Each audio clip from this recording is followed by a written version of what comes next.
आज मैं वीडियो के एंड में या आज अपने इस क्लास के एंड में आपको वो मेडिसिन शेयर करने वाला हूं जो आप कितनी भी जानें बचा सकते हो उस मेडिसिन का यूज करके। लेबर पेन के दौरान जो ओवर स्ट्रेन एंड एग्जर्शन होता है मदर का, वो एज इफ बीटन जैसा हो सकता है। आफ्टर डिलीवरी कुछ दिन तक ब्लीडिंग रहती है, लोचिया रहता है, वो अगर उससे ज्यादा क्वांटिटी है, वो कम नहीं हो रहा है, तो पीपीएच कहलाएगा।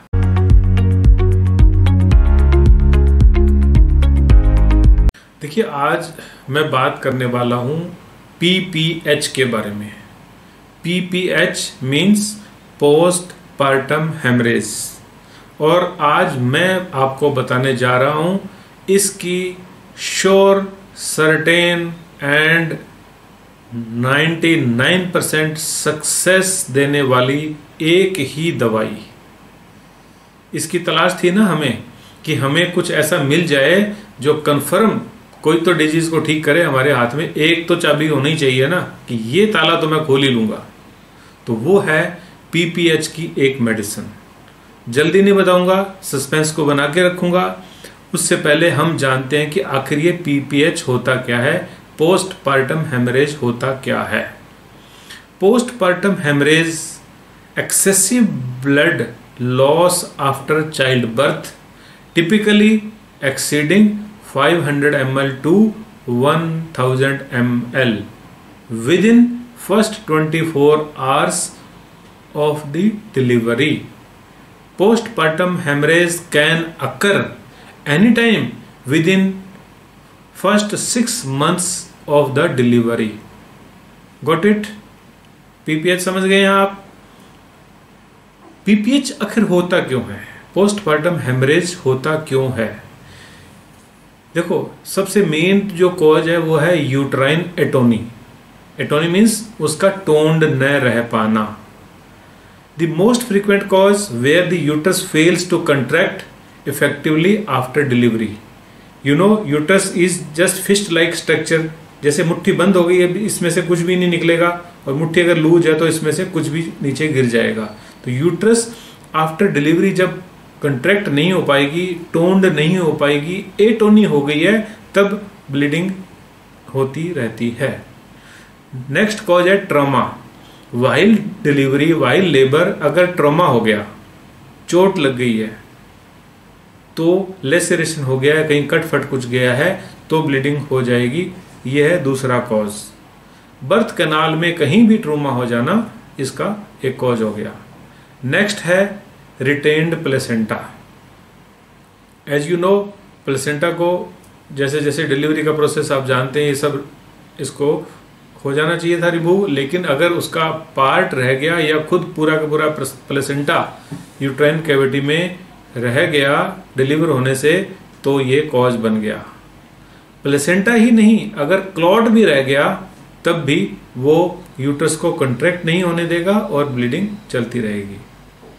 कोई कोगुलेशन डिसऑर्डर है पेशेंट को, पेशेंट की बीटी सीटी वगैरह अगर हाई है या विटामिन के डेफिशिएंसी है, कोई भी अपना जो भी ब्लीडिंग के फैक्टर्स हैं उनमें से कुछ भी डिस्टरबेंस है, तो भी पेशेंट को प्रोलॉन्ग ब्लीडिंग रहने वाली है।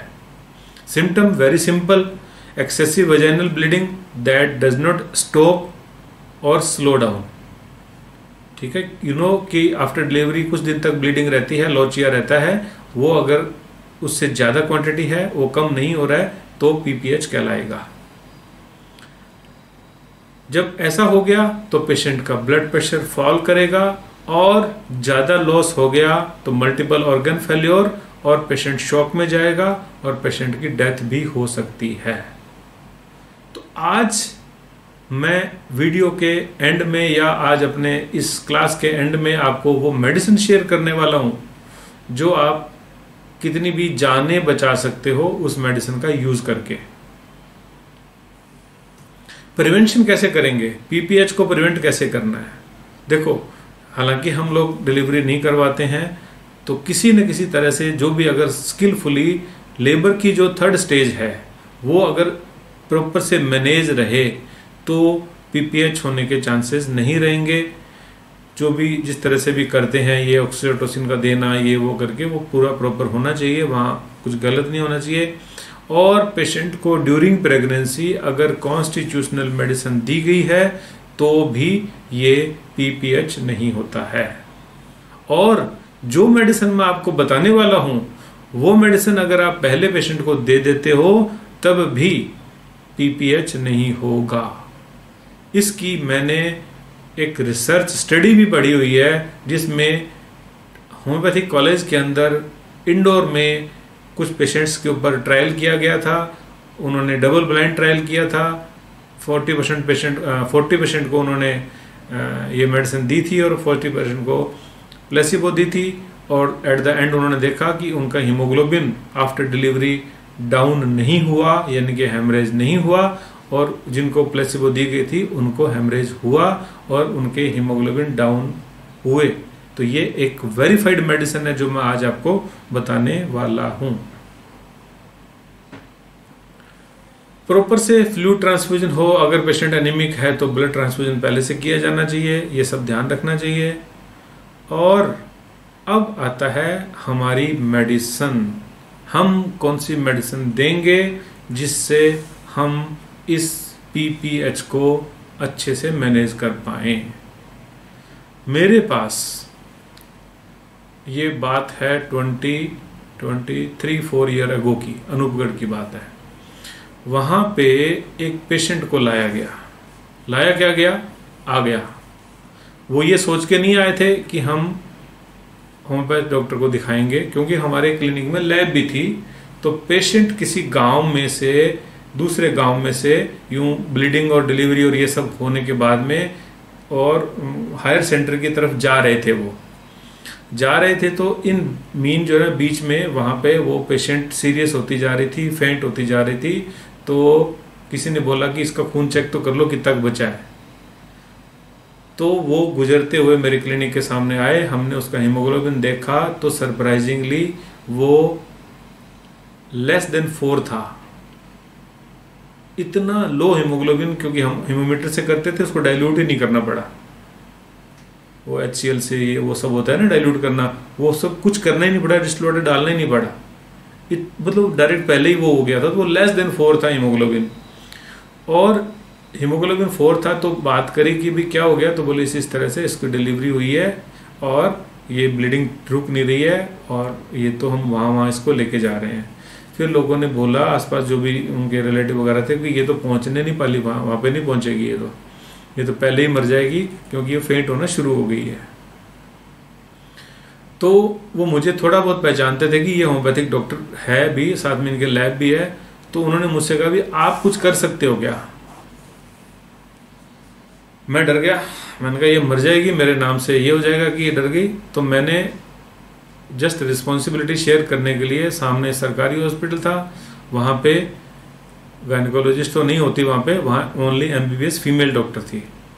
तो मैंने उनको बुलाया, मैंने कहा जी इस तरह से ये पेशेंट है, आप, मेरे को ये तो पता था कि प्लेसेंटा या कोई क्लॉट या ये सब रुक जाए तो होती है, भी आप कुछ कर सको तो इसकी जान बच जाएगी। वो कहती मैं तो इसको हाथ ही नहीं लगाऊं।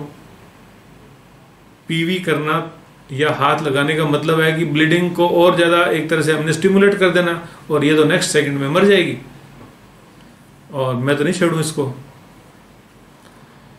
तो मैंने कहा चलो ठीक है, अब ये मरने तो वाली है तो क्यों ना इसको मेडिसिन दे दी जाए। और मैंने उसको मेडिसिन दे दी। शुरू में 10-10, 15-15 मिनट से देने के लिए बोल दिया, और मैंने कहा इसको ले जाओ आप यहाँ से। तो मैं इनको यहाँ मेरे सामने नहीं रखना चाह रहा हूँ, क्योंकि ये डेथ हो जाएगी तो ये मत सोच लेना कि मेरी वजह से होगी। आप फ्री हो, जहाँ लेके जाओ, ना लेके जाओ, हमने अपना कर दिया। अब आपकी इच्छा है, मैं तो नहीं कह रहा कि ये बचेगी या नहीं बचेगी, आप लेके जाना चाहते हो उसको ले जाओ। और उन्होंने सोच लिया कि ये तो मरने तो वाली है, नहीं लेके जाएंगे, और वहाँ अनूपगढ़ में ही किसी रिलेटिव के घर में उसको ले गए, वो कि मर जाएगी, यहीं से वापस ले जाएंगे, तो इसको हायर सेंटर में पहुँचने तो वाली है नहीं है। और ये शाम का टाइम था।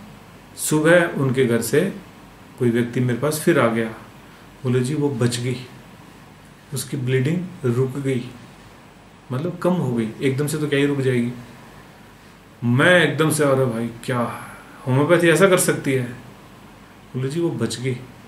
अब अब इसको कुछ ब्लड ब्लड चढ़ाना, ये वो करना, ऐसा करके ये कुछ कर दो तो ये फिर यहीं रुक जाएगी, हम तो वहाँ लेके ही नहीं जाएं।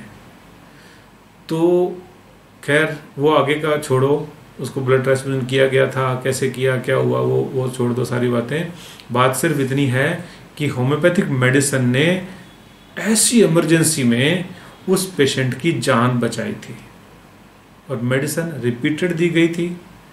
अब हमने उसकी जो रिपीटेड देना या जो फ्रीक्वेंसी है वो घटा दी थी और पेशेंट को विद इन 5 डेज, वो वहीं रही थी 5 दिन, और विद इन 5 डेज पेशेंट ठीक हो गई बिल्कुल।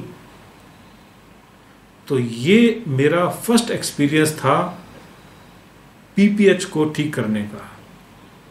मैं उससे बहुत ही कॉन्फिडेंट हो गया और बहुत ही चार्ज हो गया कि यस, जब कोई कुछ नहीं कर सकता, जो सो कॉल्ड गायनकोलॉजिस्ट या जो फीमेल डॉक्टर थी उसने हाथ लगाने तक से मना कर दिया था और हमने उसको मेडिसिन दे करके उसकी जान बचाई। होम्योपैथी ने उसकी जान बचाई। अब है जयपुर की कहानी। यहाँ पे भी मेरे पास करीब करीब 5-6 साल पहले ये जो बड़े वाले होटल है ना, मैरियट और ये रेडिसन ब्लू वगैरह, तो मैरियट की कोई बहुत ऊंचे उसकी ऑफिसर जो है वो मेरे पास उसकी मदर लेके आती है कि जी इसको डिलीवरी हुई थी 3-4 महीने पहले और इसकी तब से ही ब्लीडिंग ही नहीं रुक रही है। और ब्लीडिंग बहुत ज़्यादा नहीं थी, स्पॉटिंग थी, लेकिन स्पॉटिंग भी इतने 3-3, 4-4 महीने रहनी थोड़ी चाहिए। तो ये मेरा फॉर्मूला है। यहाँ पे हम लोग कुछ रिपर्टराइजेशन, कोई case taking, thermal, hot, chilli, ये वो नहीं करके प्योरली पैथोलॉजिकल बेस पे मेडिसिन दी गई थी पहले भी, और इसमें तो मैंने ज़्यादा दिमाग ही नहीं लगाया। वो मेरे पास एक एक्सपीरियंस था और सिमिलरिटी थी। वहाँ पे अग्रेसिवली ब्लीडिंग थी, यहाँ पे ऐसी थी, लेकिन मैंने फिर इसको वही मेडिसिन जो मैंने तब दी थी LM पोटेंसी में दे दी। और मैंने अब, क्योंकि उतनी ज़्यादा ज़रूरत नहीं थी, तो मैंने ट्वाइस ए डे लेने के लिए बोला और पेशेंट को 7 दिन में बुला लिया कि 1 वीक के बाद आप फॉलोअप बताने आएंगे। और 7 दिन के अंदर ही उसकी ब्लीडिंग बंद हो गई, स्पॉटिंग बंद हो गई। अभी मेडिसिन का नाम बताऊंगा, फिर और मजा आएगा, ठीक है।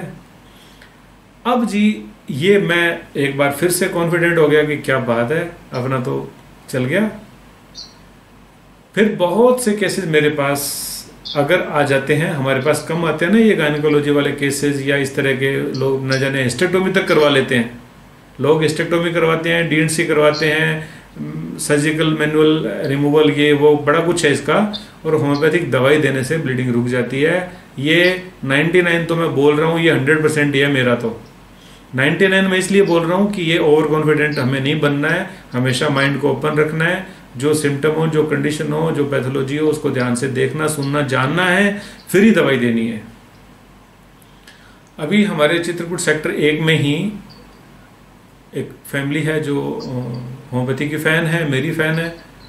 उनकी डॉटर के भी ऐसा ही हुआ, 3-4 महीने हो गए, स्पॉटिंग ब्लीडिंग नहीं रुक रही है। तो वो मदर आई थी अपने ट्रीटमेंट के लिए, यूं बात बात में उसने बोला था कि क्या करें, हमारे तो उसका ये हाल है और हमने तो ये कर लिया, वो कर लिया, फलाने डॉक्टर को दिखा लिया, ये कर लिया, तो वो उसकी तो ब्लीडिंग ही नहीं रुक रही है। तो मैंने कहा ये कौन सा मसला है, मैंने तो उसको देखा ही नहीं, पेशेंट को बुलाया ही नहीं। मैंने कहा ये लो मेडिसिन मैंने LM में बना के दे दी और आप इसको 2 बार दिन में देना, 7 दिन में बता दो मेरे को। विद इन 7 डेज ब्लीडिंग रुक गई। अनेक पेशेंट हैं, कोई 1, 2, 3 तो मैंने आपको एग्जाम्पल बता दिए। बहुत सारे पेशेंट्स हैं जो कि इस मेडिसिन को देने से पूरे 100% ठीक हुए हैं। और ये मेडिसिन का नाम है आर्निका मोंटाना। मेरे दिमाग में यही आई थी। तो आर्निका मेडिसिन मैंने दी इन सबको LM में, 0/1 पोटेंसी में आर्निका और सभी को रिपीटेड दी गई थी। यहां पे क्वेश्चन ये उठता है कि मेरी जो एंट्री थी, अपने को सीखना है, मैंने बताना नहीं है कि मैंने क्या किया। मैं चाहता हूं आप सब लोग ये करना शुरू कर दें, क्योंकि जो पेशेंट आपका ऐसे वाला ठीक हो गया वो फैमिली आपको जिंदगी में कभी नहीं छोड़ने वाली, और वो होम्योपैथी की फैन बन जाएगी। सिर्फ मेरा नहीं, सबका फायदा होने वाला है। जहां जहां जाएंगे वो होम्योपैथी का नाम लेंगे कि देखो ये काम ऐसे होम्योपैथी भी कर सकती है, और होम्योपैथी ही कर सकती है। तो आर्निका मोंटाना एक ऐसी ड्रग है, एक ऐसी मेडिसिन है जिसको जरूरी नहीं है कि आप लॉ ऑफ सिमिलर से देंगे। लॉ ऑफ सिमिलर भी वहां कवर तो होता है, लेकिन जरूरी नहीं है कि पेशेंट में वो सारे सिम्टम या जो उसकी फीलिंग सेंसेशंस मौजूद हो। आप इसको बिना उसके पैथोलॉजिकल बेस के, क्लिनिकल वेरिफिकेशन के बेस पे आप दे सकते हो। आपको 100% रिजल्ट मिलेंगे। ये मैंने तो मेरा बता दिया, आपका भाग्य आपके साथ है। मैं तो कामयाब हूं, इसलिए मैंने मेरी बात शेयर की है। तो लगे हाथ, सुन लो एक बार, एंड हो जाने दो लेक्चर को, फिर अपने बात करेंगे। आर्निका को समझ लो। अब क्योंकि आर्निका ने ठीक किया है, तो हम आर्निका को इस बहाने से थोड़ा ब्लीडिंग के मामले में और पीपीएच के मामले में जान भी लें तो अच्छा रहेगा। आर्निका को जब हमने पढ़ा तो यहां क्लियर कट लिखा हुआ है, सिम्टम्स और conditions resulting from injuries, fall, blow, कंट्यूजन्स, apoplexy with red and full face. Apoplexy का मतलब है नस फट के ब्लीडिंग हो जाना। कंट्यूजन का मतलब है ब्रेन को इंजरी हो जाना। कंकशन का मतलब होता है झटका लगना, इंजरी नहीं होना। यहां पे इंजरी भी हो गई, ठीक है, टिश्यू डिस्टर्ब हुआ है। After traumatic it is suited to case when any injury बोल दिया, however remote, कितनी भी पुरानी क्यों ना हो, seems to have caused the present trouble। समझ गए? 3-4 महीने पहले डिलीवरी हुई थी, वो भी कॉज तो इंजरी तो बन गया, कितना ही पुराना क्यों ना हो। caused the present trouble, जो अभी ट्रबल है वो उसका कॉज बन गया, ठीक है। ऐसी कंडीशन जो इंजरी से बनती है, जो फॉल से होती है, ब्लो से होती है, कंट्यूजन से होती है, और चाहे वो कितनी भी पुरानी क्यों न हो। After traumatic injuries, over use of organs और स्ट्रेन्स। 3 कंडीशन है, या तो ट्रॉमेटिक इंजरी हो गई, या फिर ओवर यूज ऑफ ऑर्गन। अब uterus while the try of delivering the baby over use हो रही है, कंट्रैक्ट हो रही है, ये ओवर यूज हो गया और इसी के कारण उसकी इंजरी हो गई। इंजरी होगी, लेसरेशन हो गया इनर लेयर का या मिडिल लेयर ऑफ यूट्रस का, तो ये हो गया ये पॉइंट जहां से मेडिसिन अपना काम करना शुरू कर रही है। और स्ट्रेन भी हो ही रहा है। Acts best in plethoric, flabby, debilitated with impoverished blood. Plethoric means full of blood, flabby तुलथलापन। प्रेगनेंसी में माँ जो है ओवरवेट हो ही जाती है, लेकिन वीक भी हो जाती है, डेबिलिटेटेड हो गई, क्योंकि एनीमिया भी साथ में होता है। ऐसी माँ को बेस्ट सूट करने वाली है दवाई। तो ये हर प्रेग्नेंट मदर की मेडिसिन इस पॉइंट ऑफ व्यू से बनती है। एंड नेक्स्ट क्या लिखा हुआ है, इट इज मस्कुलर टोनिक। तो यूट्रस क्या है, ट्रिपल लेयर ऑर्गन है, inner most, middle and outer. तो मिडल लेयर किसकी है, मस्कुलर लेयर। ये क्या चीज है, arnica is a muscular tonic. Arnica is a muscular tonic, तो मसल टोन्ड हो जाएंगे। तो जहां लेक्स होगी थी यूट्रस, वहां टोन्ड हो जाएगी। Limbs and body act as if beaten, ठीक है, बीटन का मतलब पिटाई हो गई है, ठीक है। तो लेबर पेन के दौरान जो ओवर स्ट्रेन एंड एग्जर्शन होता है मदर का, वो एज इफ बीटन जैसा हो सकता है। बेड फील्स टू हार्ड, ठीक है, bed feels too hard, bed लगेगा कि बहुत हार्ड है, मैं यहां क्यों लेटी हुई हूं। Marked effect on blood, blood पे इसका मार्क्ड इफेक्ट है। Affections of venous system inducing stasis, blood का ठहराव होता है क्योंकि आर्निका का एक्शन वेन्स पे है। इकामोसिस एंड हेमरेजेस, इकामोसिस होता है ब्लड के धब्बे धब्बे से बन जाना, सबक्यूटेनियस हेमरेज का हो जाना। And stasis, haemorrhage, haemorrhage means bleed कर जाना। रिलैक्स्ड ब्लड वेसल्स, अगर लेसिरेशन नहीं है, ब्लड वेसल्स रिलैक्स्ड है, तब भी ये दवाई है। ब्लैक एंड ब्लू स्पॉट्स कहीं भी हो, ये दवाई है। और टेंडेंसी टू हेमरेज तो है ही, बहुत बार रिपीट हो गया ये वर्ड। और क्या क्या है आर्निका में, जो बाकी है ना, जो ब्लीडिंग से मतलब नहीं है, क्या बोलेंगे उसका रिलेशन, वो मैंने नहीं बताया आपको। मैंने ब्लीडिंग और हेमरेज का ही पॉइंट लिया है। Tendency to tissue degeneration, septic conditions, जब इतने दिन तक ब्लीडिंग रहती है, एक पेशेंट को मेरे पास आए थे तो उसको फीवर भी रहने लग गया था, तो ये सेप्टिक कंडीशन भी शुरू हो गई थी। Abscess that do not mature, arnica में। सोर लेम ब्रूज्ड फीलिंग, पेन भी उस मां को रहने लग जाता है। स्टुपरस कंडीशंस, ये क्यों हो जाती है, क्योंकि पेशेंट जो है ये बहुत टायर्ड हो गया, थक गया, सेप्टिक कंडीशन में जा रहा है, तो स्टुपरस भी हो गया। स्टुपरस मीन्स ऊंघना, नींद जैसा रहना, लेकिन उतना ज्यादा स्लीपी नहीं है। Patient स्लीप्स after completing the answer, यानी कि वो आंसर देने की कंडीशन में है। ये पहले सो गया, बीच में सो गया, इसका समझो मीनिंग आप।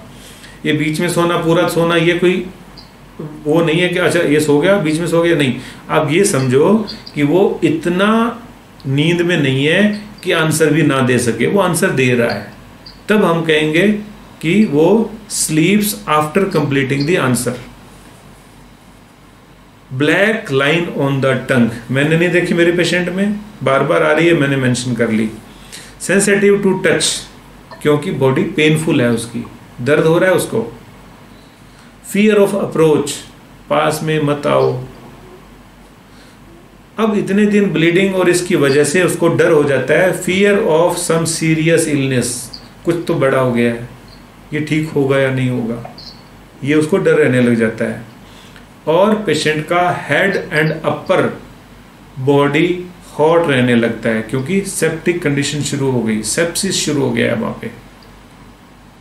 जबकि कोल्डनेस है एक्सट्रीमिटीज की, लोअर लिम्स की, हैंड्स की, उसके कोल्डनेस है। थ्रोम्बोसिस एंड हेमेटोसील भी मेंशन्ड है, तो कहीं अगर हो तो अपन इसको ब्लीडिंग के लिए यूज कर सकते हैं। फीमेल सिम्टम में ब्रूज्ड पार्ट्स आफ्टर लेबर, ये लिखा हुआ है मैटेरिया मेडिका में, bruised parts after labour, violent after pains, uterine haemorrhage from mechanical injury. तो ये सिम्टम्स जो है, इनके बेस पे एक कंसेंसस सा बना के, एक फीलिंग बना के, एक पैथोलॉजिकल कंडीशन बना करके मैं बार बार इस आर्निका का यूज करता हूं, और इसने मुझे कभी भी निराश नहीं किया। ईश्वर की मेरे पे कृपा मानो, मेरा भाग्य मानो, मेरे पेशेंट का भाग्य मानो, ये मेडिसिन ने कभी मुझे निराश नहीं किया है। मैं उम्मीद करूंगा कि आप भी अपने पीपीएच के पेशेंट्स को आर्निका 0/1 पोटेंसी में लिक्विड मेडिसिन बना करके रिपीटेडली दें।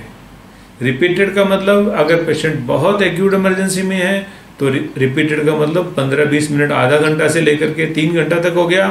और पेशेंट अगर कुछ महीनों के बाद आया है तो डेली वंस या ट्वाइस इन ए डे देंगे। जैसे ही ब्लीडिंग स्टॉप होती है 2-4 दिन 5 दिन एक्स्ट्रा दे करके हम लोग मेडिसिन को डिसकंटिन्यू कर देते हैं और पेशेंट ठीक होता है। वो फिर जनरल दूसरी मेडिसिन जो प्लेसिबो टाइप है उन पे वो चलता है। 2-1 महीने तक हम उसको फॉलोअप करते हैं। रेस्ट जरूर पेशेंट को बोलते हैं, उसको बोलते हैं कि अभी ज़्यादा एग्जर्शन वगैरह, खड़े होके चलना, ये वो नहीं करना, वेट उठाना, ये सब तो ध्यान रखना ही पड़ेगा। ये सब माँ रखती भी है। अब सवाल उठता है कि मैंने एलएम क्यों दी। एलएम मैंने इसलिए दी कि हमें मेडिसिन को रिपीटेड देना है, क्योंकि मेडिसिन का बेस जो है वो पैथोलॉजिकल प्रिस्क्रिप्शन है। पेशेंट की जो मेडिसिन है वो रिपीटेड देनी है, इसलिए हमने एलएम में दिया है।